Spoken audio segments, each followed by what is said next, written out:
So I absolutely love rabbits, and by extension, I love the rabbit community, especially on YouTube. YouTube has always been one of my favorite social medias.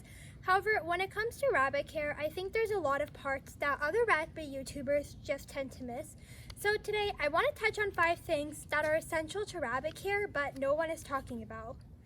The first one, which inspired this whole video, is scatter feeding. I was shocked by how many people came onto my channel and had never heard of scatter feeding before. It's pretty common for other small pets like hamsters and gerbils, but no one seems to be doing it for rabbits. All scatter feeding is when you throw their food all over the ground rather than using a food bowl. The main intention, Coco, you want to come here? The main intention behind scatter feeding is that it's a lot more enriching. In the wild, rabbits spend most of their day grazing and foraging for food. It's really unnatural for them to eat a whole chunk of food at one time, the way you kind of keep them as pets. So just giving them a big bowl of pellets in the morning and a big bowl of pellets at night is not really the best. It's a lot better if you're able to scatter feed it, because then they have to use their mind and their senses to try to find the food. And it's really good at preventing different territorial aggressions if you have a bonded pair of rabbits, or if you have any rabbits that eat extremely quickly, they can potentially choke on their food, so having it spread out is great for that. It's a lot more natural to what they'd have in the wild because rabbits are grazers, which means they eat small periods of food or small amounts of food periodically throughout the day, so it's a lot better for that. And also, I see a lot of people using raised food bowls for rabbits, which is completely unnatural. In fact, even in dogs, raised food bowls has been shown to cause bloat, and a lot of people use them for rabbits, which a lot of them are too tall for rabbits to eat comfortably out of. So if you really do want to keep your rabbit's food on a plate or a bowl, I think a really low bowl or a shallow plate is better, but I still believe that scatter feeding is the best and most enriching way to feed a rabbit. The second one is water quality. I feel like a lot of people don't know how important it is to have good quality water for all of your animals. Hi! I mean, we always talk about diet, but an important part of diet is having access to fresh water. A lot of people just seem to use tap water for their rabbits, which depending on your area isn't necessarily the worst thing in the world. However, it's always better to just be extra safe and use filtered water for rabbits. Also, for the bowls, plastic bowls really aren't the best. If you've ever had a plastic water bottle and you've left it in your car overnight and it kind of gets a weird taste, that's because there's different chemicals in the plastic that are leaking into the water. So I really don't like to use plastic water bowls. Stainless steel is absolutely the best option. It's the same thing that doctors use when they're doing surgery, because stainless steel is the absolute best material to sanitize. So I'd highly recommend doing stainless steel water bowls. And you also have to be cleaning out the water bowls every single day. I know when I first had rabbits, I thought that you were supposed to be cleaning the bowls out once a week, which is what I was doing, which is absolutely awful. I see it every day and it never looked super messy, but by the end of the week, there'd almost be like a slime layer built up, and your rabbits are drinking that water every single day. So please make sure that you're changing it out very often. And when you're changing it out, it doesn't just mean dumping it out and just putting in new water. You should be dumping it out in the sink and then using warm soapy water to completely scrub down the dish and add in new fresh water. A tip that I actually got from one of my subscribers is to actually have 2 water bowls and to let one dry out completely and then use the other and alternate it like that.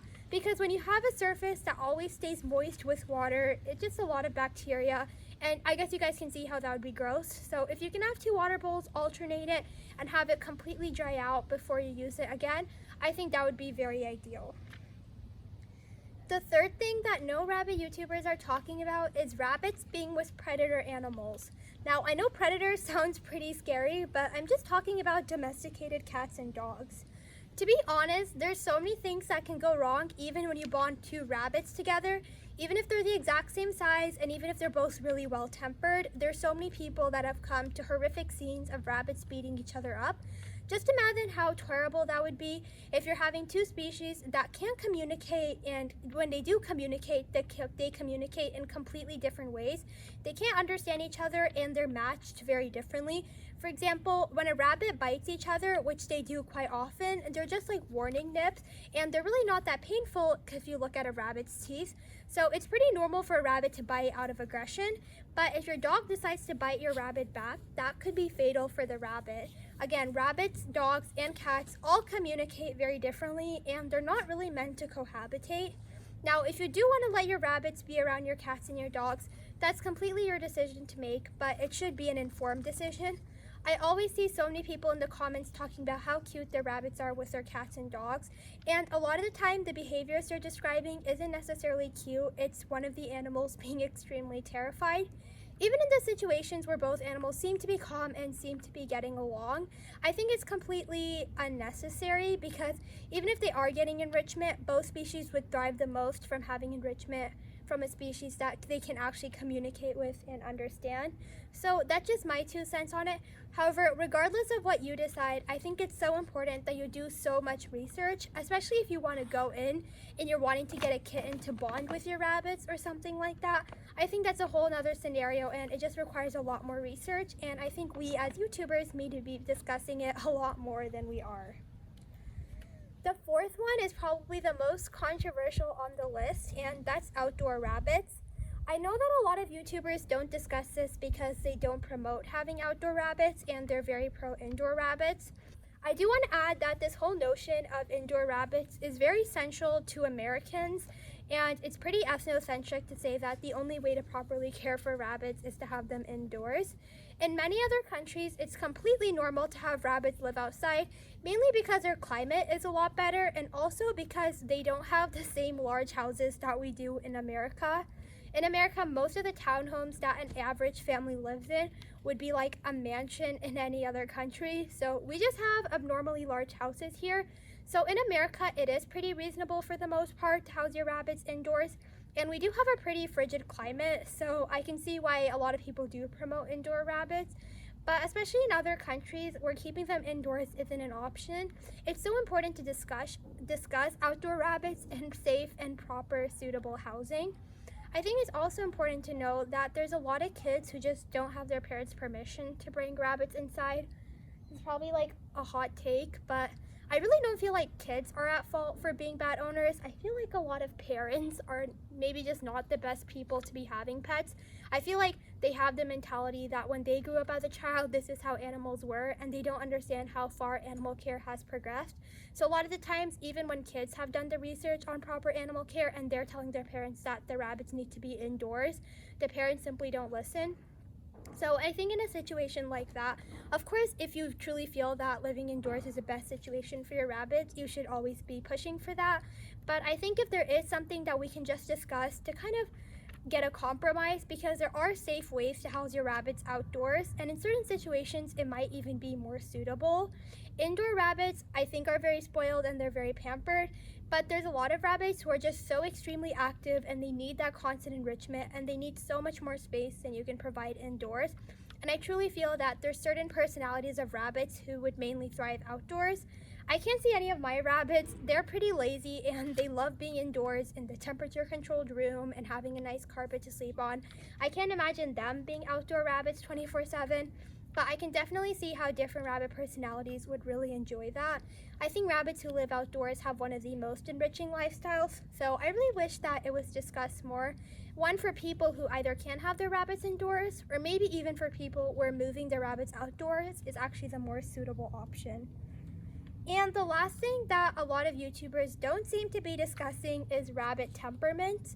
It seems to be a common misconception that rabbits have temperaments similar to dogs and cats, and as long as you put enough effort in bonding with them, that they're going to be very affectionate and they're going to love you and they're going to want to cuddle with you. To be completely honest, that is not in a dog's nature. It's really not in any animal's nature. You can't expect an animal to just love you and want your attention all the time, especially for exotic animals. Rabbits, especially if they have a bonded companion, aren't always going to be that interested in you. Some rabbits are really good at being very interested in their human and they really do want to form a bond, but other rabbits simply don't have that desire. So I think you should be realistic when you get your rabbits, that they could bond very closely to you, but also they might just kind of be more like a cat and be a lot more aloof and not care that much. And I don't think it's a matter of how much effort you're putting into time and bonding. I think all the efforts you do into time and bonding is great, and that is going to make your rabbit a lot more comfortable with you. And I think for the most part, any human interaction they can get is a great form of enrichment to their lives.